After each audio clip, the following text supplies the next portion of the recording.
When governments do intervene in business, innovation is stifled. Railroads have been regulated for nearly a century, and they are one of our most backward industries. The railroad story shows what so often results from the good intentions of consumer protection groups. In the 1860s, railroad rates were lower in the United States than anywhere else in the world, but many customers thought that they were too high. They complained bitterly about the profits of the railroads. Now, the railwaymen of the time had their problems, too. Problems that arose out of the fierce competitiveness among them. Many railroads, all trying to get their share of the market, all trying to make a name for themselves. If you want to see what their problems were as they saw them, come and have a look at this. From inside this private railroad car, it may not look as if the people who ran the railroads had any real problems. Some, like the owner of this private car, had done very well. This was the equivalent of the private jets of today's business tycoons. But for each one who succeeded, many didn't survive the cutthroat competition. What we have here is a railroad map of the United States for the year 1882. It shows every railroad then in existence. The country was literally crisscrossed with railroads, going to every remote hamlet and covering the nation from coast to coast. Between points far distant, like, for example, New York and Chicago, there might be a half a dozen lines that would be running between those 2 points. Each of the half dozen trying to get business would cut rates, and rates would get very low. The people who benefited most from this competition were the customers shipping goods on a long trip. On the other hand, between some segments of that trip, say, for example, Harrisburg and Pittsburgh, there might be only a single line that was running, and that line would take full advantage of its monopoly position. It would charge all that the traffic would bear. The result was that the sum of the fares charged for the short hauls was typically larger than the total sum charged for the long haul between the 2 distant points. Of course, none of the consumers complained about the low price for the long haul, but the consumers certainly did complain about the higher prices for the short hauls, and that was one of the major sources of agitation, leading ultimately to the establishment of the Interstate Commerce Commission. The cartoonists of the day delighted in pointing out that railroads had tremendous political influence, as indeed they did. They used the consumers' complaints to get the government to establish a commission that would protect the railroads' interests. It took about a decade to get the commission into full operation. By that time, needless to say, the consumer advocates had moved on to their next crusade. But the railwaymen were still there. They had soon learned how to use a commission to their own advantage. They solved the long-haul, short-haul problem by raising the long-haul rates. The customers ended up paying more, some protection. The first commissioner was Thomas Cooley, a lawyer who had represented the railroads for many years. The railroads continued to dominate the commission.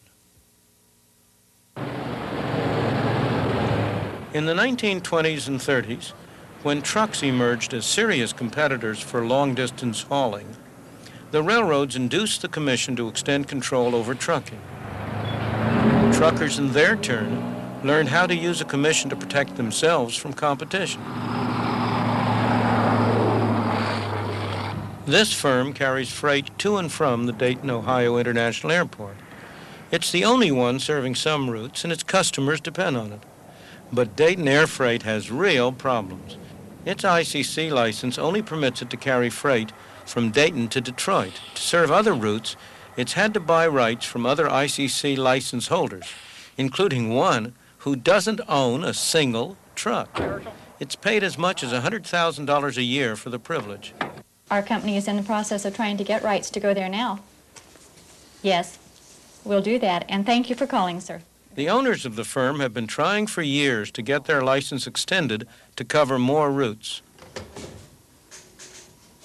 Now, I have no argument with the people who already have ICC permits, excepting for the fact that this is a big country, and since the inception of the ICC in 1936, there has been very few entrants into the business. They do not allow new entrants to come in and compete with those who are already in. Of course, Dayton Air Freight suffers, but so do the customers who pay higher freight charges. Quite frankly, I don't know why the ICC is sitting on its hands doing nothing. This is the third time, to my knowledge, that we've supported the application of Dayton Air Freight to help us save money, help free enterprise, help the country save energy, help. It all comes down to the consumers ultimately going to pay for all of this, and they are the blame. The ICC, it has to be the blame. Dayton Air Freight now has many of its trucks lying idle, trucks that could be providing a valuable service. Far from protecting consumers, the ICC has ended up making them worse off. As far as I'm concerned, there is no free enterprise in interstate commerce. It no longer exists in this country. You have to pay the price, and you have to pay the price very dearly. And that not only means that we have to pay the price, it means that the consumer is paying that price. The price consumers pay when it comes to medicine could be their lives. In the 19th century, pharmacies contained an impressive array of pills and potions. Most were ineffective and some were deadly.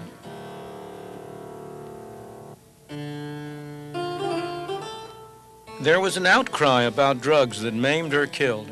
The Food and Drug Administration, in response to consumer pressure, succeeded in banning a whole range of medicines.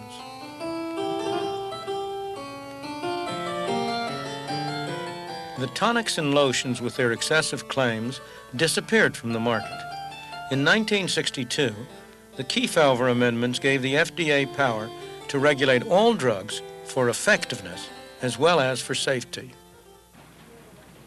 Today, every drug marketed in the United States must pass the FDA. It's clear that this has protected us from some drugs with horrific side effects, like thalidomide. And we all know of people who have benefited from modern drugs. What we don't hear much about, however, are the beneficial drugs that the FDA has prohibited. Well, if you examine the therapeutic significance of drugs that haven't arrived in the U.S. But are available somewhere in the rest of the world, such as in Britain, you can come across numerous examples where the patient has suffered. For example, there are one or two drugs called beta blockers, which it now appears can prevent death after a heart attack. We call this secondary prevention of coronary death after myocardial infarction, which, if available here, could be saving about 10,000 lives a year in the United States. In the 10 years after the 1962 amendments, no drug was approved for hypertension, that's for the control of blood pressure, in the United States, whereas several were approved in Britain. In the entire cardiovascular area, only one drug was approved in the 5-year period from 67 to 72. And this can be correlated with known organizational problems at FDA. These carts are taking to an FDA official the documents required to get just one drug approved. Well, hi there. Must be the new one they called me about. It took 6 years' work by the drug company to get this drug passed. Take this one right here. All 119 volumes. Yes, Okay, thank you very much.